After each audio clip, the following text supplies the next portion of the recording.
श्रीमद् ओम remedies में आपका स्वागत है। और हम आपको बताएंगे रामेश्वरम धाम की ऐसी बातें जो आपने शायद नहीं सुनी होंगी या फिर नहीं जानते होंगे। रामेश्वर धाम को सभी सनातनी लोग जानते हैं।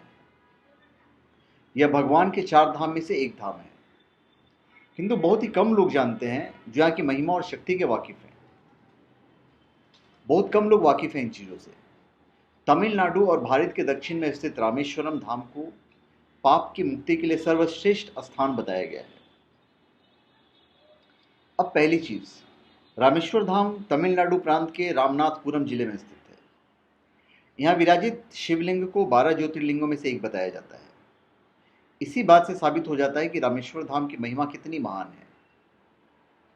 कहा जाता है कि जब श्री राम रावण से युद्ध करने जा रहे थे तो राम को एहसास हुआ कि अगर भगवान शिव को प्रसन्न नहीं किया गया तो रावण से युद्ध जीतना मुश्किल होगा। तब राम ने समुद्र किनारे शिवलिंग की स्थापना कर शिव की आराधना की थी। रामेश्वर धाम वही स्थान है। मंदिर के अंदर मीठे जल के 24 कुएं हैं। इन जलकुंडों का निर्माण भगवान राम ने अपने मान से किया था। आज 2 जलकुंड तो सूख गए हैं, किंतु बाकी अभी भी सुरक्षित हैं। इनके जल से व्यक्ति के जन्म जन्मांतरों का पाप खत्म हो जाता है। यदि कोई व्यक्ति असहाय पीड़ा से व्याकुल है और वो सच्चे दिल से रामेश्वर धाम आता है तो बोला जाता है कि उसकी पीड़ा खत्म हो जाती है।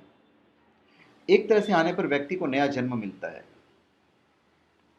एक कहानी यह भी है कि जब युद्ध खत्म हुआ तो भगवान राम ने इस स्थान पर शिव पूजा का मन बनाया, तो हनुमान जी को शिवलिंग लाने का काम सौंपा गया था। हनुमान जी शिव लेने कैलाश पर्वत गए और वहां पूजा का मुहूर्त का समय निकला जा रहा था। तो माता सीता ने रेत का शिवलिंग बनाकर राम जी की पूजा समय पर करवाई थी। इस बात से हनुमान जी को दुख हुआ, क्योंकि काफ़ी दूर से शिवलिंग को लेकर आए थे। तब राम ने हनुमान जी की भावनाओं को समझते हुए आदेश दिया कि आप रेत की शिवलिंग को खत्म कर अपना शिवलिंग यहाँ लगा दें। किंतु बोला जाता है कि हनुमान जी रेत के शिवलिंग को वहाँ से नहीं हटा पाए थे। तभी हनुमान अपनी गलती समझ पाए थे और समझ गए थे कि वो गलत सोच रहे हैं। यदि आप शिव पुराण पढ़ते हैं तो वहाँ भी रामेश्वर धाम की महिमा का गुणगान किया गया है।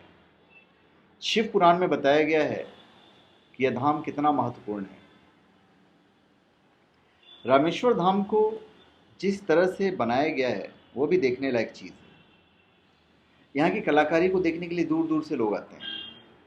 भारत के लोगों की तुलना में विदेशी लोगों की संख्या कई बार ज़्यादा होती है। यदि कोई व्यक्ति रामेश्वर धाम में जाकर शिव का अभिषेक करता है तो उसके साथ साथ उसकी 7 अन्य पीढ़ियाँ का भी भगवान पार कर देते हैं। यहाँ जाने से शिव को आवागमन से भी मुक्ति मिलती है, जितने भी जीव हैं। रामेश्वर मंदिर के पास ही कई अन्य हिंदू तीर्थ स्थल हैं, जैसे हनुमान कुंड, अमृत वाटिका, बराम तीर्थ आदि। भक्तों का यहाँ जाना भी जरूरी बताया गया है। मंदिर के पास ही एक ऐसी जगह है जिसके बारे में बताया जाता है कि यहाँ राम और विभीषण की पहली मुलाकात हुई थी।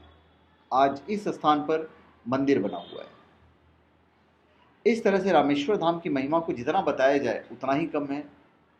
हर हिंदू का उद्देश्य होना चाहिए कि जीवन में वो एक बार रामेश्वर धाम की यात्रा जरूर कर ले। यहाँ आने से व्यक्ति के जन्म जन्मांतर के जो पाप कर्म है वो समाप्त हो जाते हैं। तो धन्यवाद। आप हमारे चैनल पर सब्सक्राइब करें और अपने कमेंट दीजिए। धन्यवाद।